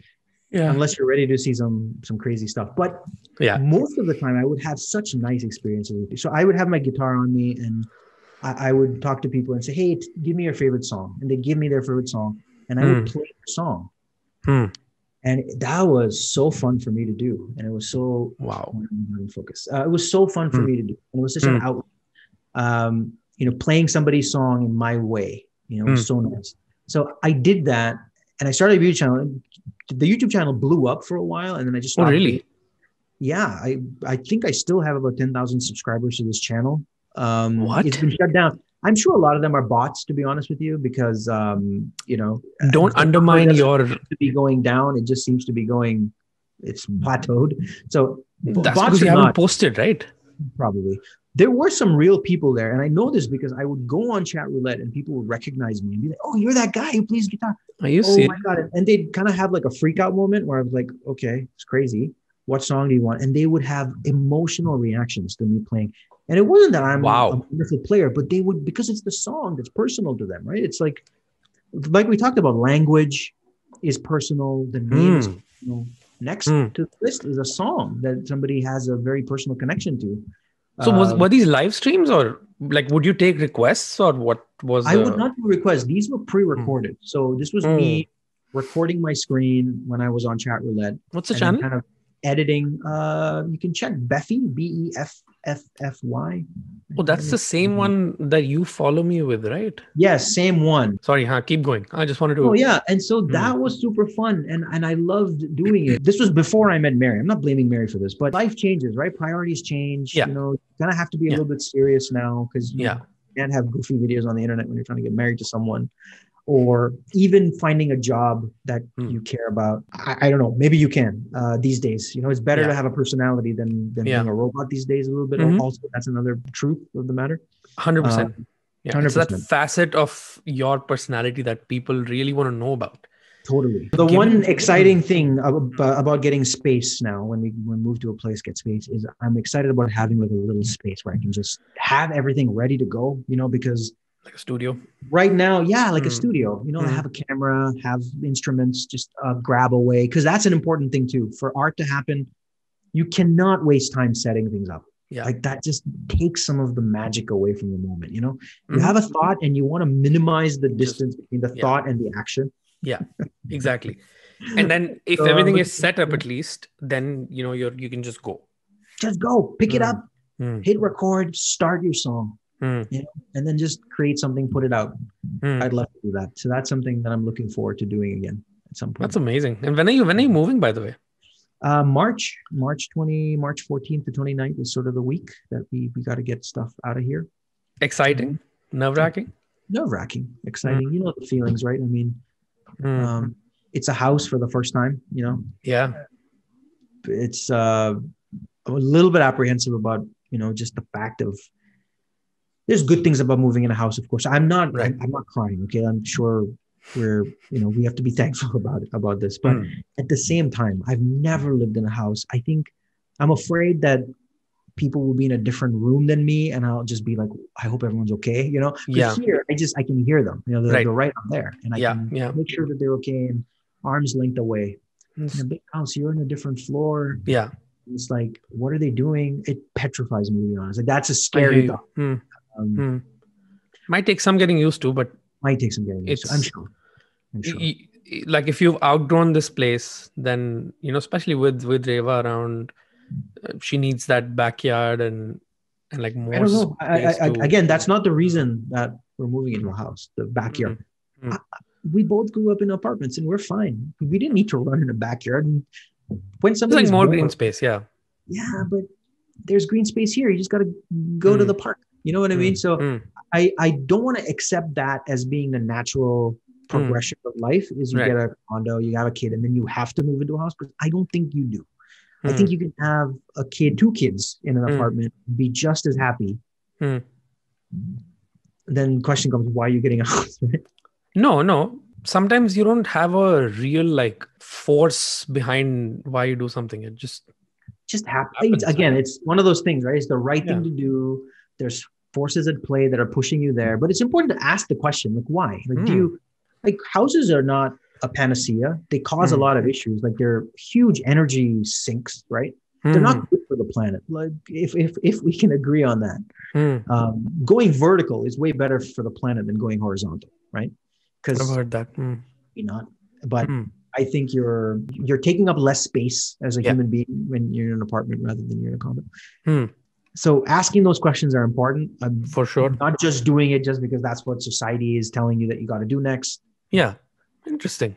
But so still, as you can tell, I'm a bit like, I don't have a good reason for why we're moving into a house. There's no good reason for me. If you talk to Miri, there'd be a different reason. But for me, I'm like, are you a small town person though? I'm not a small town person. I'm a city person. That again freaks me out. Like you can look outside and there's all kinds of activity happening. And I feel connected. I love it. I love knowing that there's stuff, people are going places and doing things. And their lives outside of my own. Every car is a life, right? Out there. When you live in a house, you're looking out the window, what are you seeing? You're seeing your other neighbors, and you're seeing no movement most of the time. I don't know what that does to you psychically, right? I think sometimes you need solitude as well. It'll kind of encourage that. Maybe. If we were to look at it through a philosophical lens. We'll see. We'll talk again in 6 months. And still a big move. Still a big milestone in life. Yeah. Huge. Oh, absolutely. For sure. So what's the one thing that, you think that comes to people naturally, but you struggle with? Math. Yeah. You and I are literally, I now understand why we're such good friends. We're friends. Yeah. Okay. Math. Let's talk. I am not good when it comes to just quick addition and subtraction. My brain does not work that way. And oh my God, I shouldn't be laughing, but I so relate to this. Yeah. Oh God. Okay, keep talking. But again, so question for you. Have you tried techniques to solve this, or is this something that you've just accepted that you're not going to ever get good at? My journey with math is horrible. I didn't do it all of high school. It was that bad. Wow. And techniques, I don't know, man. Like, look, I'm very good with calculations. I'm very good with overall like day-to-day stuff. But when it comes to those equations, there's like some sort of a roadblock in my mind. Mm. And Shreya and I spoke about this obviously a lot. And she pushed me to start a business math course Oh. because I feel like it's something that has stayed with me. Mm. And I don't know if it governs any aspect of my life, but I feel like it's You one of worry those about it. things. Yeah, it's one of those way back in the mind things that I'm like, I do need to conquer the fear. I think it's the fear of equations, algebra, linear equations. But how often do you need to use algebra in your day-to-day life? That's my question too.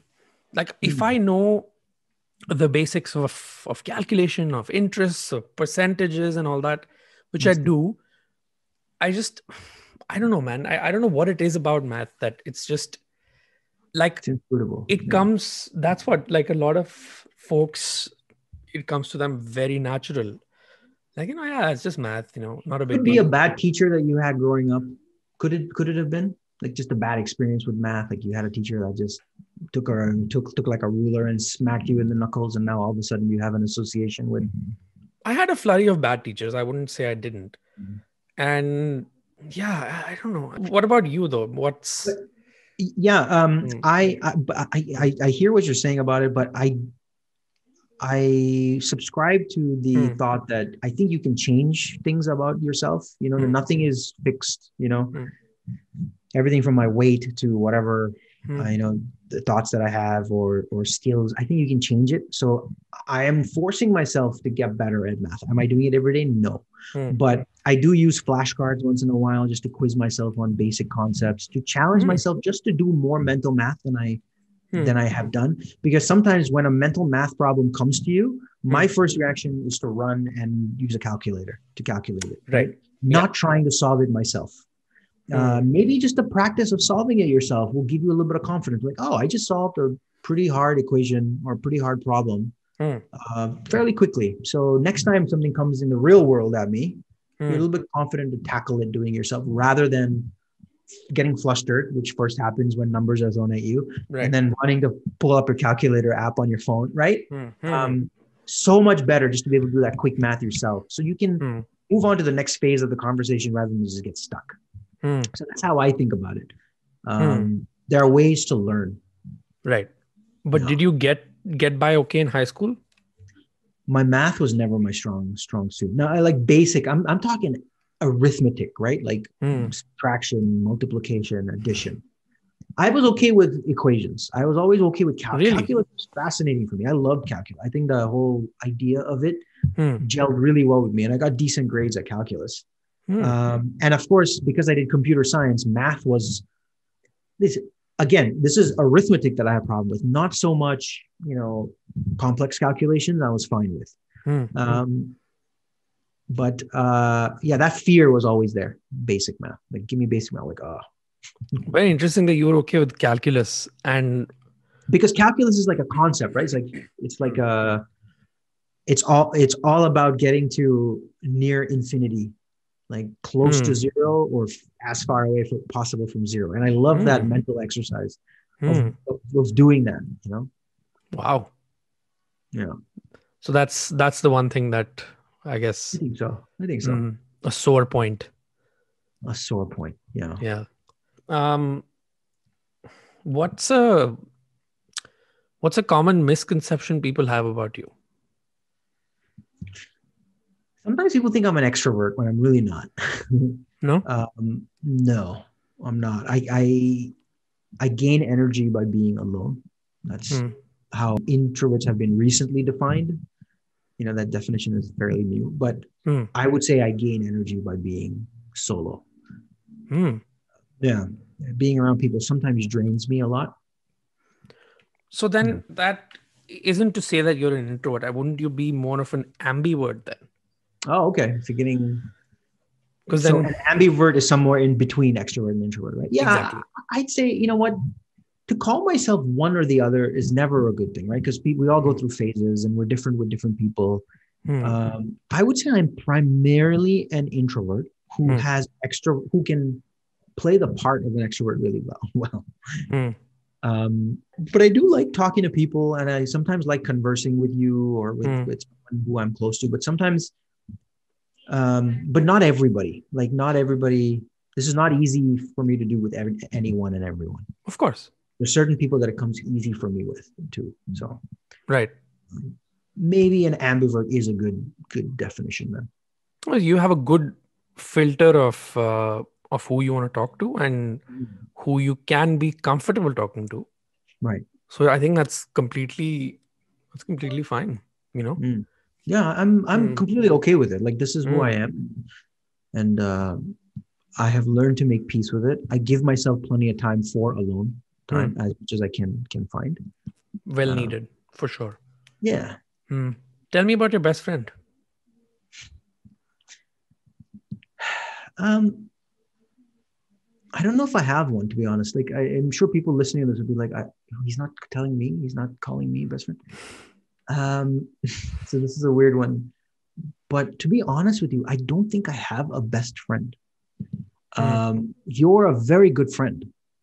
And you know me more than most people, you know. Before, I've had friends. You seem to flitter from one group to another group to another group. You seem to have all these like little bubbles of friends everywhere. And yeah, that's me. But there's no one person. Like before, I would say there was a guy who I used to work with who I thought knew me really well. And I think he did. And I knew him very well. I really like talking to him. But can we define a best friend? I think a best friend stays in touch, right? Number one, no matter what, you're talking every day. Not every day. You don't have to. On a regular basis. Yeah. I think talking, someone who... Not texting, talking, right? Because we can text with... we have people online who we text with. Are they your best friend?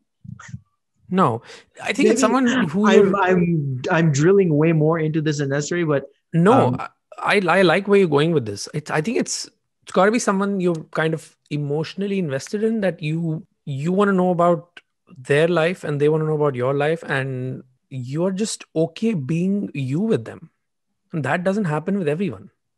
Yeah, I don't know how to really define it, but me with some other people is different than me with some other people, right? I mean, there's different versions of you that come out. Like I've discovered this about myself. There's no me, or this is just a glimpse into my mental workings, but there's no Raj. Raj is when he's alone doing his thing. That is me. When I'm with people, I'm always some facet of me. Like it's always some version. Playing a character? Yeah, for lack of a better, yeah. So I don't put too much value in does this person know Raj, because it's always a different Raj that you're going to get. Like, what is the real Raj then? I wouldn't be able to answer that question. That's me when you have a camera on me when I'm doing my own thing. I guess that would be the real Raj. Like me on those YouTube videos is not the real Raj, because that Raj is a performer. Like I'm performing to someone. I don't know who the real, I mean, who knows? Who knows, right? It's really metaphorical. Deep. There's no such thing as the real you. I think it is all ephemeral. Like, I mean, if you talk about it, we're talking about consciousness, aren't we? Conversation has delved into the most interesting subject anybody can talk about, which is consciousness. And what is consciousness? It is, some people say it is a group dynamic. It is sort of ethereal. It's outside your own body. It's not something intrinsic in you. Yeah. It is outside. And it's sort of the social, like you cannot define yourself without saying that I am me in the context of this country, of this relationship, of this conversation, you know, outside of it, I'm totally different. So, back to best friend. Definition of knowing you is tricky, man. It's tricky. How you are with friends or how you're outside isn't that similar to how you are as a real person? I think me as a real person is only attainable when I'm in complete quiet, sitting with myself. You know, that's the only, and I don't do this as frequently as I should. I know the value of it. I've seen glimpses into it. Hmm. When I'm just sitting there, that's me. You know what I mean? The thoughts that come up, that's the real me, you know? Hmm. Right. And sometimes you journal those thoughts or you write it down. Sometimes they go away, they worry you and they vanish. Hmm. That is it. That's the real me. You know, everything else Hmm. is just me being Someone. someone who I need to be. Right. So, Hmm.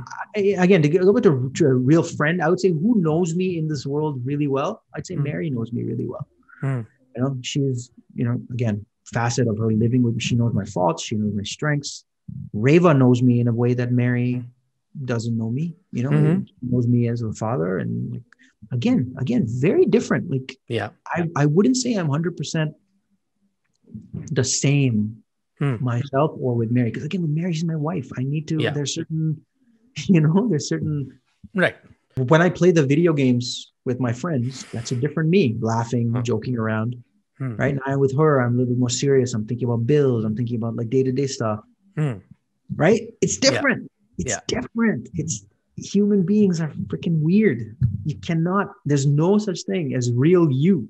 Hmm. Now, there might be a real you, because I feel like you're really trying hard to put yourselves out in these podcasts. Like this is your Hmm. thought process, right? I mean, correct? Nod your head if you agree with me. Yes, I still don't know if it's the real me, Mm. or if I'm still playing a character. But I asked you that question. I don't know the answer to it myself. I think the answer is there's no such thing as a real you. It is who I you don't know, want to be man. perceived as. I really think so. Because if left alone with your thoughts, you're like, Yeah, that's as close to the real you as you're gonna get. Alone in your thoughts. Close the door, hmm, shut the lights off.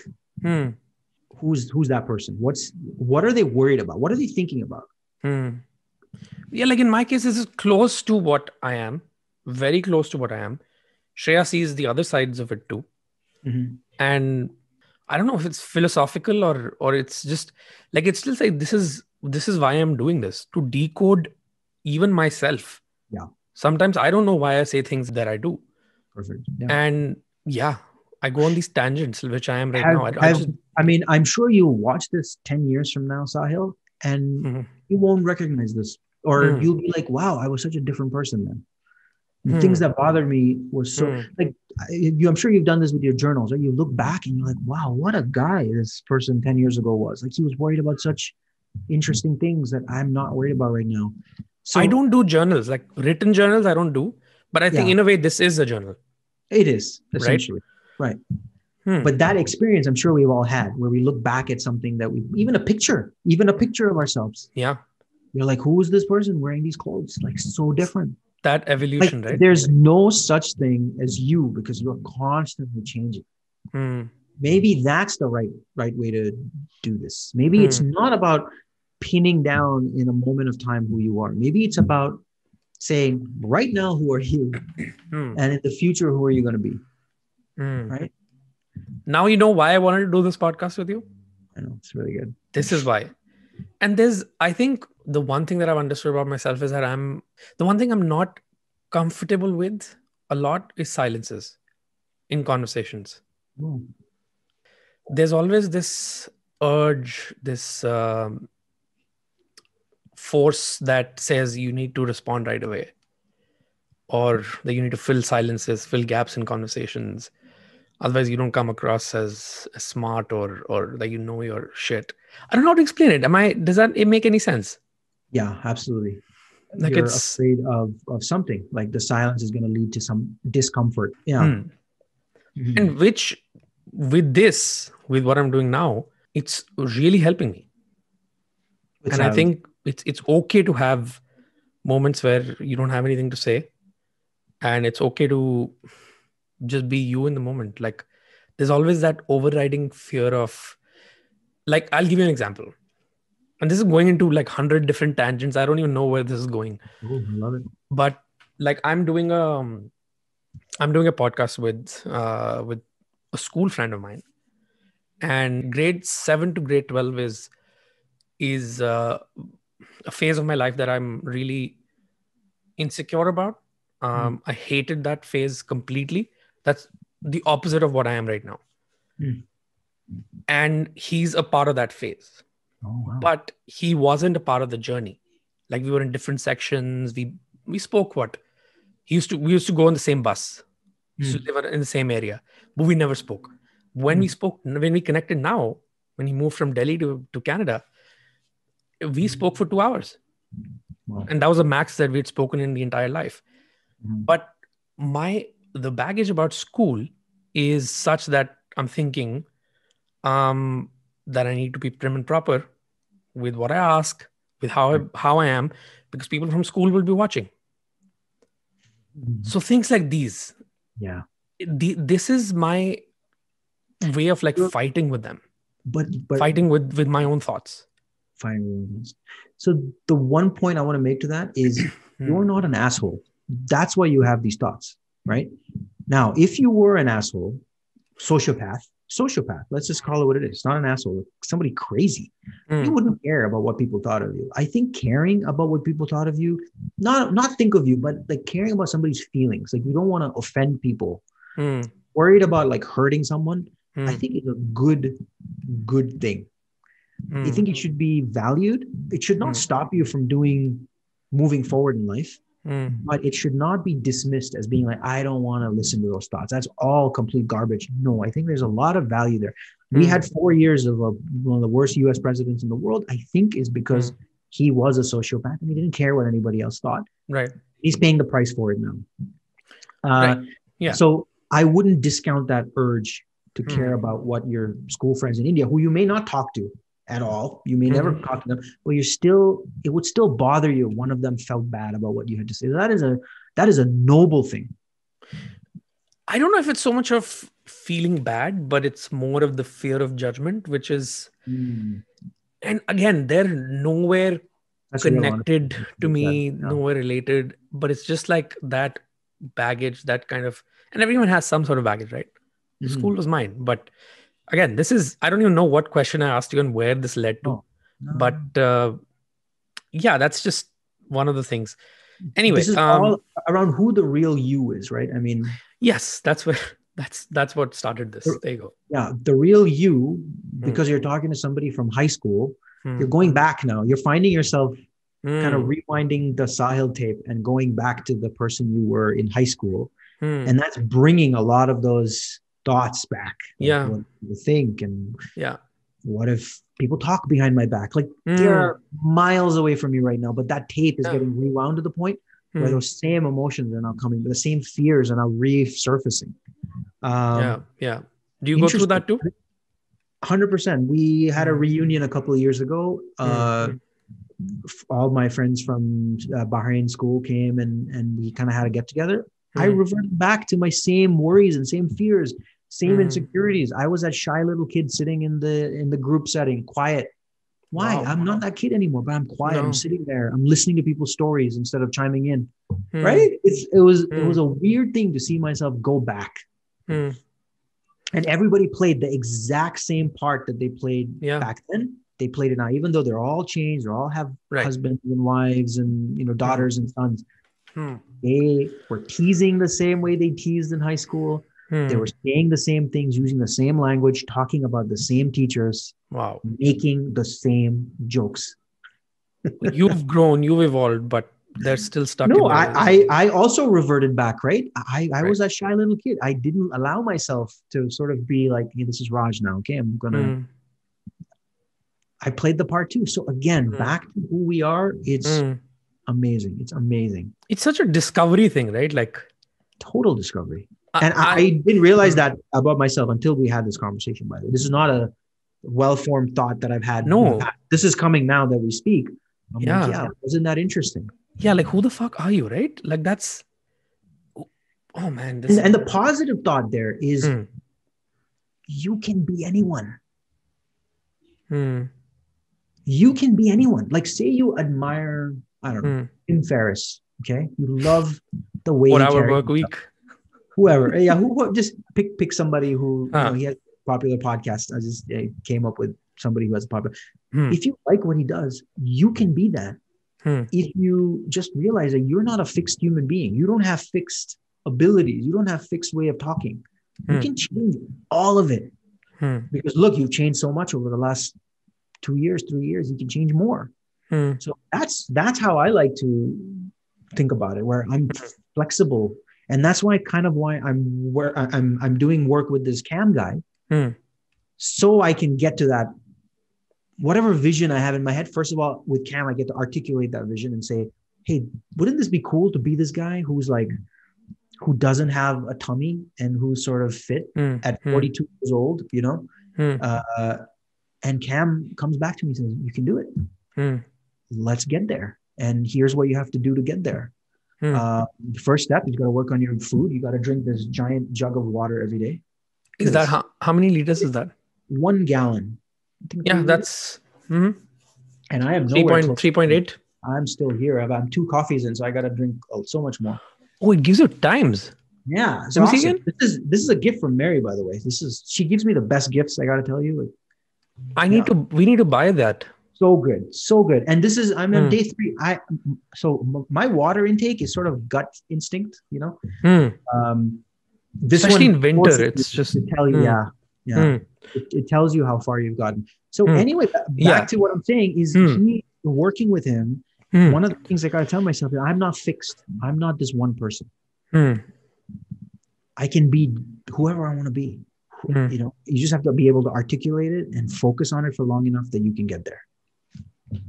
And the biggest step was that self-awareness that there are things that you want to change about your life, which is why you even reached out to him. 90% of the population doesn't even know that there's something wrong with them, which I also feel like that's a great place to be in. Knowing something's wrong. Fantastic. You're just not aware of anything wrong with you. There are people like that, right? All around us. Yeah. Wrong with Just before I let you go, any regrets? Oh boy, so many. Do you want me to go into which ones? Let that be the closing bit of this. Really? You want that to be the closing bit? Okay, of this? we'll do another closing bit. Gotta try a positive. We'll do a closing bit. Don't worry. You can't end on regrets style. Come on. Yeah. So many, like learning how to program when I was super young, creating, like being able to, reading sheet music. I should have learned when I was young. I should have learned how to program BASIC on my Commodore 64 when I was younger. I should have been able to speak Tamil and Hindi more fluently when I was younger. I should have mastered an instrument when I was younger. I should have kept in touch with a lot of friends who I've lost touch with. I should have enjoyed my grandmother when she could walk. Can't walk now. I should have really gone to more places with her. We had decided we'd go to all the temples in South India. Actually, that was a promise she made when she prayed, that my stutter would go away and she would do the tour of all the temples in South India. Wow. And we decided we'd do it together at some point. Never got a chance to do it. I don't think I'm going to get a chance to do it with her because she's not mobile. I regret not having done that with her when she could. I regret not doing something in the 2000.com boom. Something valuable, creating something of use. I regret that this coronavirus time has passed and I haven't done some of the things that I wanted to do. Like I had the luxury of time, but I didn't get to finish some of the projects that I wanted to. Did a lot of them, but I didn't do all of them, or I didn't do some of them that I was really passionate about. That's just, I can keep going. Long list. I can keep going, but so many. But none of them are sort of depressing and like super sad in a way that, you can't ever do them. But it's like, I should have used that better. And I think I'm coming out of it with like learnings for don't squander the time you have, Yeah. Interesting how none of the regrets that I had on the list was, I wish I'd watched more movies. Right. I wish I'd played more video games, right? Like the things that you do spend time on, you don't wish you want to do more of them. Yeah. Interesting. The fact that you asked that question and I gave those answers to you. It's almost as if it was prepared. Like, yeah. But like you said, I don't think I think most of them are very common and not defining in a way. Mhm. Like even the COVID thing you mentioned, don't we all think, wish we had done more in these 12 months, but it's never ending, man, that process. Right. But okay, let's end this on a happier note. What do you love the most about yourself? And a lot of things. I like how interested I am in people. Like I genuinely am very interested in people. Hmm. People and also things that are going on. Like I'm fascinated by the zeitgeists of the world, things that are Hmm. happening currently Hmm. that I just want to keep up with what's going on and ideally have something to say about these things. Of course, I have not found my channel yet to say these things, but Hmm. I would love to be able to offer my take on things Hmm. in some form. Hmm.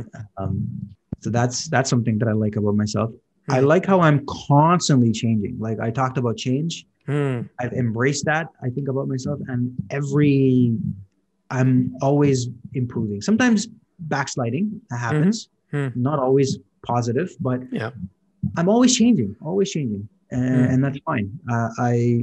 I'm not fixed as a human being. Yeah. So that's good, I would say. You're always open to experiences. That's something I could add Yeah. to Except when it this. came to this Hmm. podcast. So, Which is understandable. I know we've spoken about this, but I thought about why you would say no, and I have an answer. It's simple. I would have said no if I was on the other side. Me asking questions is a different thing, but me actually laying it all out bare is not that straightforward. no, So I completely get saying no, and that's fine. But cool. yeah, man, before you go, any message to the world, the universe, your family, First, a message for Mary, you. First, a message Reva? for you. Thank you for doing this podcast. Thank you for having me on. It was very fun. It was really really fun. I had a really good time talking about this stuff. And you're a very Thanks, interesting man. person. You're an Hmm. interested person, which is awesome. Hmm. I enjoy listening to you talk to people. So keep doing it. Thank you. Your friends have all been very interesting and very very Hmm. cool people and all Hmm. gems. So I really liked hearing what they had to say. Yeah, Um, you have a gem of a wife in Shreya, and I'm I lucky. can't wait to hang out with you guys and Hmm. have some really good times in the future very soon. Be Hmm. awesome. Uh, for the world, I would just say, you know what?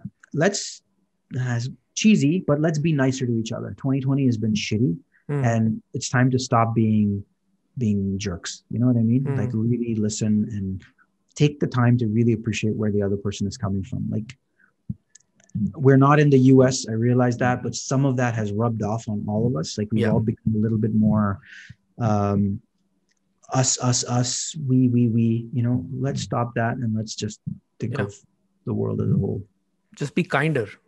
And I Kinder. don't I don't think these are cliches per se. I Yeah, think they're basics. This is how it should but be. it feels cheesy saying it, right? It feels cheesy when you have to articulate it. Like Yeah.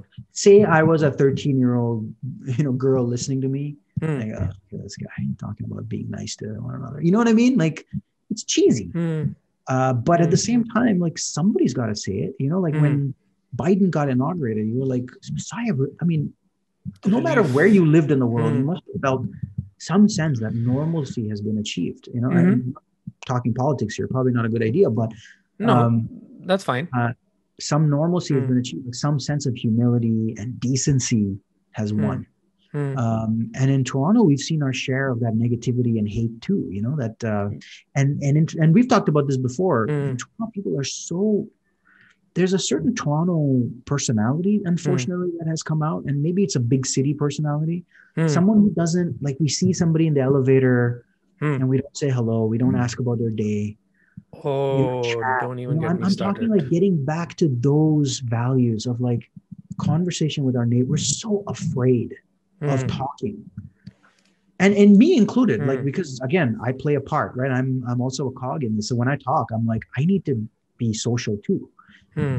and ask about somebody's day, find out about them, don't be so shy. And we're wearing masks now, which makes it even harder to open up and chat because we don't know what the other person looks like, or Hmm. the fact that we don't do micro expressions very well. Sure, Hmm. makes it even more alienating. Hmm. I think Well, that experience would change when you go to a smaller town. really, and we had that first experience when we called for Reva's school. Hmm. It was Mary was so profoundly impressed by the lady Yeah. who was on the other line. She said, "Oh, don't worry about driving all the way from Toronto. Like, if you're very far, it only take an hour to do." And she was so nice to ask us and to tell her that, okay, now you're gonna have so much space and you're gonna be so happy here. It's such a nice neighborhood. Welcome. Wow. Small things, but it was enough for Mary to come and rave to me about what her experience was. No, That's and sad. That's sad when we in the city have that experience where we don't have that on a day-to-day basis, where someone's just being polite, and applies to me too. Like, how often am I polite to someone? It teaches me I need to be more. But it's the general vibe of the city, right? Why? I don't know why. Who says that cities have to be isolating and They don't. alien? Yeah. No, I completely relate to this. We went to Niagara on the Lake the first time, and we went to this gift shop, and we had a 15-minute conversation with the owner, just about random stuff, and everyone on the street smiles at you. Yeah. And you're like, why? It's the same country, the same province. I think it's the rush. It's the rush to get things done, or to keep a pretense. It's the multiculturalism too, maybe, could be. Like, there's so many different cultures that people are afraid of offending one another by saying the wrong thing, so they don't say anything at all. But like, how does, like, looking at someone smiling, how can that offend anyone? Even that doesn't happen. I see that a bit here in North York, just a bit more than downtown. When someone passing you by will just smile and, how are you? It doesn't take much. How is it so hard? It's just weird. People are just, I don't know. It shouldn't be. It should be it should be one of the basic things that every child is taught, is to say good morning, hello, how are you? Organic. And somehow we don't do it. That's why you learn so much from kids, right? Reva does that. She's we never taught her to, but she goes on the elevator, she sees somebody's dress, like, I like your dress. Wow. Inside, I'm so proud of her for doing that. Like, good for you. You spoke so nicely to this other lady. It's just natural. And we all have these thoughts. If we look at someone carrying something, a bag or whatever, if they're wearing a nice shirt, we have these thoughts. We want to say it to them. But as a guy, this is you wanted that to wrap dynamic. It up. You wanted to wrap it up, but this is getting into that. No. See, there's like, who are you talking to? What are you going to say? Nice dress is not something you can ever say to anyone, right? Of course. Especially you don't know. Yeah. So there's these, and that's just one example. There are hundreds of other filters that are coming. Can I say Merry Christmas to the person? They don't look like they're from Canada. Happy. Or maybe I should use a different word. See, these thoughts that are like interrupting what you're feeling to say and what you're saying. There are several layers of thoughts that are coming in the way here. Even with Merry Christmas, like you said, do they celebrate? Is this something that means to them? Who cares? No, I know nobody cares, but like, because we do. We do care. We do care. Yeah, but media and society has told you that you have to care. That people saying Merry Christmas is a cardinal sin. Like, right? Like you watch on some news stations, they're like, oh, somebody said Merry Christmas and the whole school got up in arms, and they like, let's stop worrying about like offending. I really think it comes down to the offense culture that we've developed in the city. Like, we're so afraid of saying the wrong thing. There's constantly this change of how we talk happening that I think people can't keep up. So I've gone from saying world used to be nicer and more chatty to, I understand what the world is going through. I understand what people are feeling. It's the sense of, I don't know what the right thing is to say, so I'm not going to say anything at all. Because I don't want to lose my job. I don't want to be canceled. I don't want to offend. Which is exactly the opposite of what kids have. Yeah. I just wish we could be even 10% of that. Like, I understand exactly what you're saying. We have nieces, right? And my older niece I was telling my cousin, I'm like, I learned so much from this girl. Shreya learned so much from her. Yeah, she's so cute, by the way. I've seen some videos of her. Oh yeah, she's a star on my videos. Yeah. But kind of things she says, or the one thing that I completely learned from her is pauses. if someone asks her something and if she is in no rush to respond, she's just going to take her time, and there's no pressure of like being or appearing smart. What if that person is waiting for a response? I need to respond right away. She's just going to take her time and come up with an answer that would blow your mind. I'm like, what? Kids have this wisdom that we don't sometimes. All right, man.